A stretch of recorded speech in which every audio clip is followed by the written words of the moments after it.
यहाँ ये देखिए दोस्तों, एलआईसी के 8 जोन हैं, जोनल ऑफिस, जो मुंबई, दिल्ली, कोलकाता, चेन्नई, भोपाल, कानपुर, हैदराबाद और पटना में है। यहां से आ सकता है कि एलआईसी का इनमें से किस जगह पे जोनल ऑफिस नहीं है, या फिर चार ऑप्शन दे देगा कि इनमें से किस जगह एलआईसी का जोनल ऑफिस है। तो आपको पता हो कि भाई इन इन जगह एलआईसी के जोनल ऑफिस हैं। अब 113 डिवीजन है पूरे भारत में, 2048 ब्रांचेज हैं जो जगह जगह पे अलग अलग शहरों में खुली हुई हैं, और इन ब्रांचेज के अलावा 1546 सैटेलाइट ऑफिस हैं। ठीक है, नीचे कितने एम्प्लॉय हैं वो इतना ज्यादा काम का नहीं है आपके। उसके बाद चलते हैं, यहां से ये एक और क्वेश्चन बनता है कि एलआईसी एसोसिएट कंपनियां, एसोसिएट कंपनियों का मतलब है कि एलआईसी की सब ब्रांचेज मान सकते हो आप। ठीक है, जैसे पेड़ के अंदर से टहनियां निकलती हैं, तो किस कंपनी में एलआईसी की जो मेन मेन जो सब्सिडरी कंपनियां हैं, आईडीबीआई बैंक, जिसमें एलआईसी की हिस्सेदारी इतनी है। LIC mutual fund trustee private limited 49% है। LIC housing finance limited, LIC mutual fund asset management limited, IDBI bank trustee services limited और एलआईसी एचएफएल एएमसी लिमिटेड। ये 6 एलआईसी की सब्सिडरी कंपनियां हैं। यहां से क्वेश्चन आ सकता है, आपके पास 4 ऑप्शन में दे देगा कि इनमें से कौन सी एलआईसी की सब्सिडरी कंपनी है, या इनमें से कौन सी एलआईसी की सब्सिडरी कंपनी नहीं है। ठीक है, अब बात आएगी इंटरनेशनल ब्रांचेस की। तो एलआईसी 14 देशों में अपने आप को रिप्रेजेंट करती है। 14 देशों में एलआईसी की या तो खुद की ब्रांच है या किसी के साथ ज्वाइंट वेंचर में काम करती है एलआईसी, जिनमें से जो ब्रांच ऑफिस है फिजी, मॉरिशस, यूके, और एलआईसी सिंगापुर में होली ऑन काम करती है। जो एलआईसी की जो ओवरसीज सब्सिडरी है, जैसा कि ये तो मैंने बताया कि इंडिया के अंदर सब्सिडरी है, जो ओवरसीज, जो इंडिया से बाहर की जो सब्सिडरी है, एलआईसी इंटरनेशनल पीएससी के साथ ज्वाइंट वेंचर होगा। अब ये ऑपरेट कहां कहां करती है, ये Bahrain, Qatar, Kuwait, Oman, UAE, Dubai और आबू धाबी, यहां पे एलआईसी इंटरनेशनल की जो ओवरसीज या सब्सिडरी है वो काम करती है। LIC Nepal limited, LIC Lanka limited और एलआईसी बांग्लादेश लिमिटेड, यहां या इन कंट्रीज में एलआईसी वर्क करती है। दोस्तों दोस्तों नमस्कार। दोस्तों बहुत सारे लोगों की डिमांड थी कि सर एलआईसी इंश्योरेंस का जो पार्ट है उसकी तैयारी करवा दीजिए। हमने एलआईसी की जो जॉब है उसके लिए अप्लाई तो कर दिया है या फिर कर देंगे, लेकिन एलआईसी इंश्योरेंस का जो पार्ट है उसका हमें ये नहीं पता कि उसकी तैयारी कैसे करें। मोस्टली जो मैंने वीडियो बनाई थी वो एजेंट कैटेगरी के लिए बनाई थी, लेकिन एक कमेंट आया था कि सर एजेंट कैटेगरी के साथ साथ अगर आप ओपन कैटेगरी वालों के लिए भी आप कुछ बना दिए तो हमें भी काफी हेल्प मिल जाएगी। तो आज के इस वीडियो में दोस्तों, चाहे वो एजेंट कैटेगरी से है चाहे वो ओपन कैटेगरी से है, जो इंश्योरेंस का जो पार्ट है हम उसकी तैयारी करेंगे। और आज की जो क्लास है, आज की क्लास मेरे हिसाब से एक क्वेश्चन को आपको कवर कर देगी। ठीक है, जो शुरू की जो 2 से 3 क्लासेस हम लेके आएंगे, आज हम बात करेंगे एलआईसी लोगो का क्या मतलब होता है, इंश्योरेंस की हिस्ट्री क्या है, एलआईसी का प्रोफाइल क्या है। ये 3 टॉपिक आज की क्लास में हम कवर करेंगे। और जो नेक्स्ट क्लासेज आएंगी उसमें टर्मिनोलॉजी बताई जाएगी। जो भी साथी, टर्मिनोलॉजी का मतलब ये होता है कि इंश्योरेंस सेक्टर के अंदर जो वर्ड यूज होते हैं उनका मतलब क्या है। जब तक आपको टर्मिनोलॉजी, उन वर्ड्स का मीनिंग नहीं पता होगा, आप जितना मर्जी पढ़ लीजिए, कुछ भी कर लीजिए, आपको इंश्योरेंस समझ नहीं आएगी। तो टर्मिनोलॉजी का पता होना बहुत जरूरी है कि कौन कौन से वर्ड हम यूज करेंगे इंश्योरेंस सेक्टर के अंदर। जब आपके क्वेश्चन के अंदर वो वर्ड होंगे तो आपको उसका पता हो कि इस वर्ड का ये मीनिंग है। और एग्जाम्पल की अगर बात करूं तो मान लीजिए सम एश्योर्ड है, प्रीमियम है, तो जब तक आपको प्रीमियम का नहीं पता होगा, हिंदी में उसको प्रतिफल लिखा होगा, तब तक आपको प्रतिफल का ही नहीं पता होगा कि प्रतिफल होता क्या है, तो आपको उस क्वेश्चन को सोल्व कैसे करेंगे। ठीक है, तो सबसे पहले हम बात करते हैं, जो भी साथी जो भी साथी इस चैनल पे नए हो, इस चैनल को सब्सक्राइब कर लीजिए। और ये पहली क्लास की हम शुरुआत कर रहे हैं आज से। रेगुलर बेसिस पे डेली या फिर जैसे ही एक आध दिन का गैप मिलके, जैसे ही मुझे टाइम मिलेगा, मैं क्लास रिकॉर्ड करके आप लोगों तक पहुंचाऊंगा। और 1 तारीख से लाइव लाइव सेशन भी रखेंगे, ताकि आपके कुछ क्वेश्चन आंसर हो उसको भी आप पूछ सको, जो भी मन में डाउट है उनको आप क्लियर कर सको। ठीक है, मैं लाइव क्लासेस जरूर लेके आऊंगा। 1 तारीख से मेरी प्लानिंग है अभी, अगर तबीयत सेहत ठीक ठाक रही तो। सबसे पहले अगर बात करें दोस्तों इंश्योरेंस की, what is the meaning of insurance. Insurance का मतलब होता है कि किसी अप्रिय घटना, अनवांटेड इवेंट की वजह से होने वाले लॉस की भरपाई करना। इंश्योरेंस तीन तरह का होता है, पहला लाइफ इंश्योरेंस, दूसरा जनरल इंश्योरेंस और तीसरा होता है दोस्तों री इंश्योरेंस। ठीक है, तीसरे के बारे में अभी आपने कभी नहीं सुना होगा, तीसरा होता है दोस्तों री इंश्योरेंस। अब लाइफ इंश्योरेंस का मतलब हो गया कि ह्यूमन लाइफ का जो इंश्योरेंस करते हैं वो आ गया लाइफ इंश्योरेंस में। जनरल इंश्योरेंस के अलग अलग पार्ट हो जाते हैं, हेल्थ इंश्योरेंस है वो जनरल इंश्योरेंस का पार्ट है, आप अपनी गाड़ी का बीमा करवाते हो वो जनरल इंश्योरेंस का पार्ट है, आप अपने दुकान मकान ऑफिस का बीमा करवाते हो वो जनरल इंश्योरेंस का पार्ट है, आप किसी शिप का इंश्योरेंस करवाते हो, किसी जहाज का इंश्योरेंस करवाते हो, किसी रोड का इंश्योरेंस करवाते हो, वो सारा का सारा जो भी पार्ट है वो जनरल इंश्योरेंस के अंदर आएगा।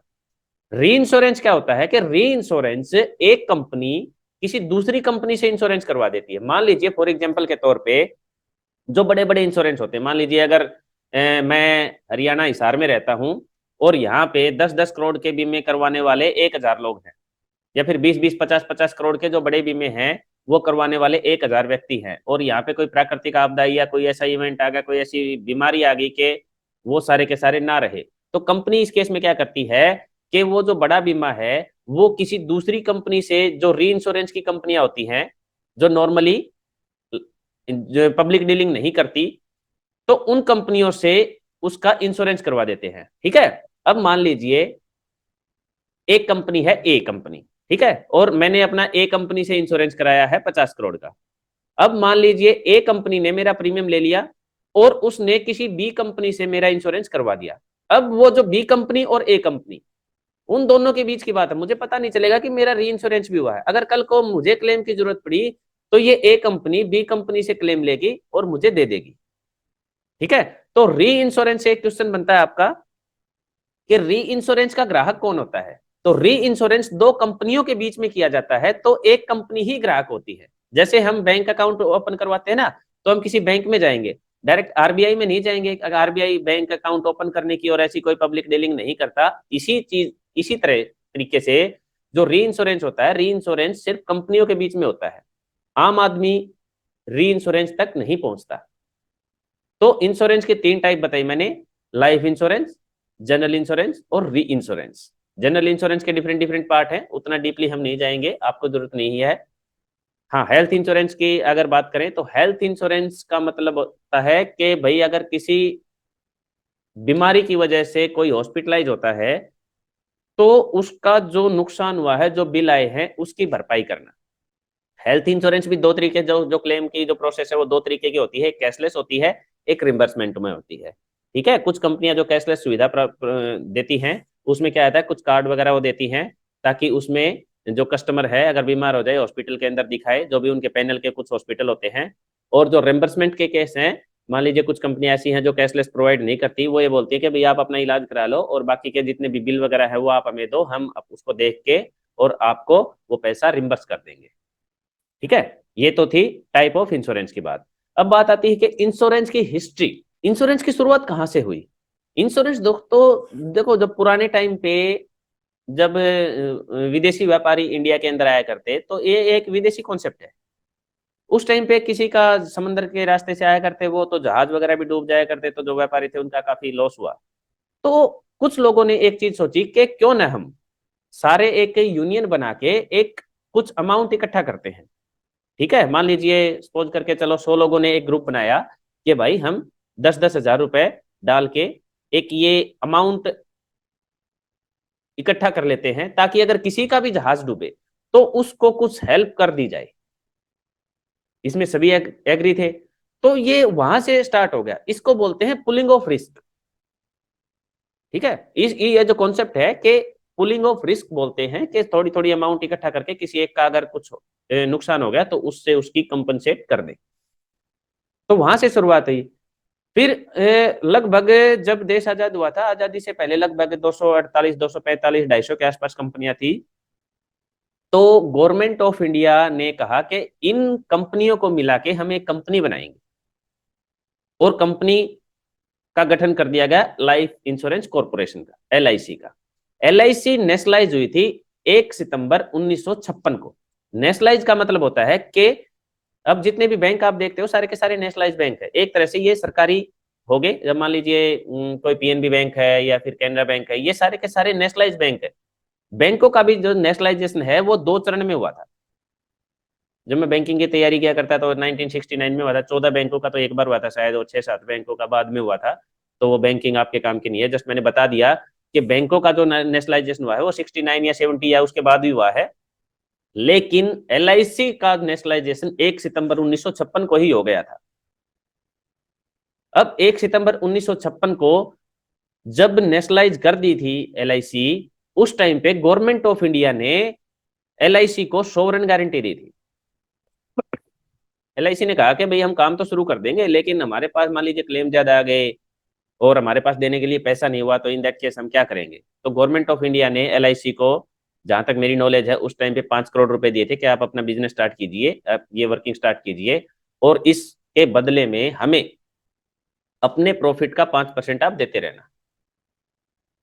तो एलआईसी ने वर्किंग स्टार्ट कर दी। उसके बदले में गवर्नमेंट ऑफ इंडिया ने उसको सोवरेन गारंटी दी कि आपकी जो भी पॉलिसियां हैं, आपका जो भी बोनस है, उसकी गारंटी हम लेंगे। कल को अगर आपके पास किसी कारणवश से पैसा नहीं बचा या फिर कंपनी में कोई बात ऐसी होगी, तो आपके जितने भी पॉलिसी होल्डर का जितना भी पैसा है, उस सब की गारंटी एलआईसी ऑफ इंडिया की ना होके गवर्नमेंट ऑफ इंडिया की है।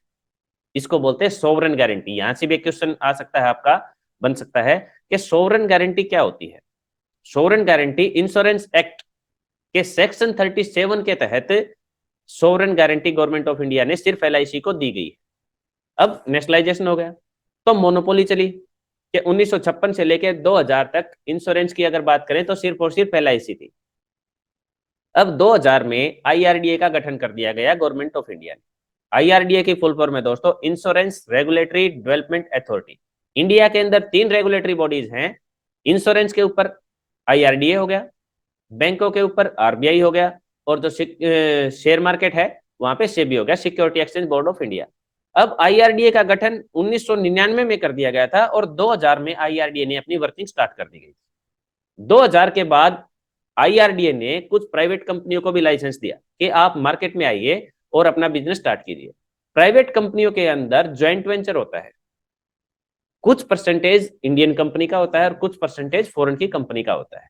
अब लाइसेंस प्रोवाइड कर दिया कि आप मार्केट में आइए और इंश्योरेंस का काम शुरू कीजिए, क्योंकि जहां पे एक की मोनोपोली होती है तो मोनोपोली में उसकी चलती है। भाई मान लीजिए आप सब्जी मंडी में गए और एक ही दुकान है, तो दुकानदार की अपनी मन मर्जी चलती है मोस्टली। लेकिन वहीं पे अगर 20 कंपटीशन पैदा हो गया, कंपटीशन पैदा हो गया, तो वो जोर जोर से आवाज भी लगाएंगे, भाई प्याज है ये इतने रुपए है, ये इतने रुपए है, इतने रुपए किलो है, इतने रुपए किलो है। तो कस्टमर बेनिफिट होता है उससे। आईआरडीए ने लगभग 23-24 कंपनियों को और लाइसेंस दिया।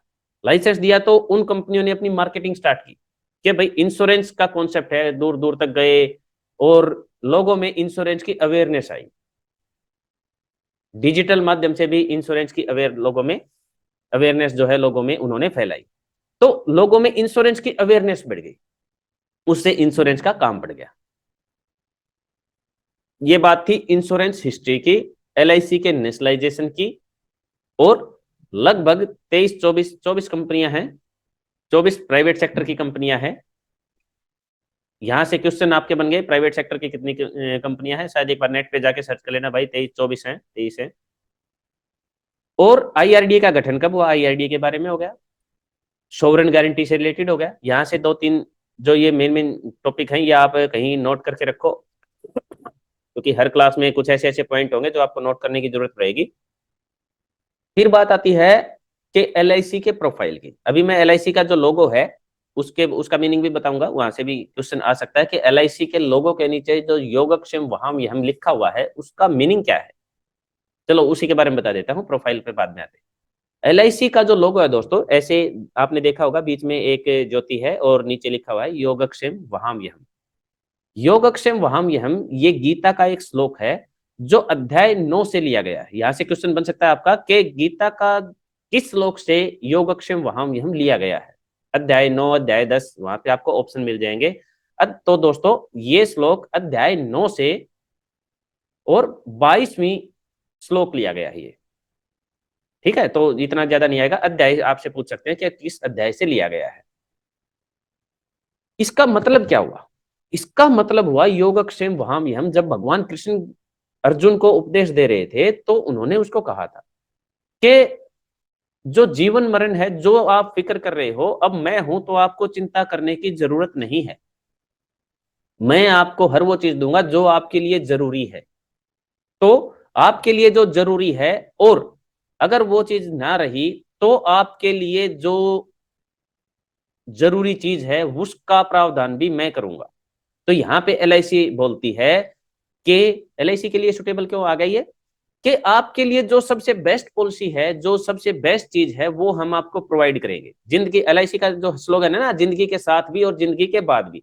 तो जिंदगी के साथ भी में जो भी आपके लिए सुटेबल है वो चीज आपको बेस्ट हम देंगे। और जिंदगी के बाद भी अगर कल को परमात्मा ना करे कोई अनफॉर्चुनेट इवेंट हो गया तो भी हम आपको देंगे जो आपकी फैमिली के लिए सुटेबल होगा। आपके रिस्क की जिम्मेवारी अब हमारी है, हमने अपने कंधों पे इसको ले लिया है। ये एक ब्रीफ सा मीनिंग है दोस्तों योगक्षेम वहाम्यहम और एलआईसी के लोगों का। ठीक है, अब बात आते हैं एलआईसी के प्रोफाइल की। एलआईसी का नेशनलाइजेशन हमने बता दिया 1 सितंबर 1956 को हुआ।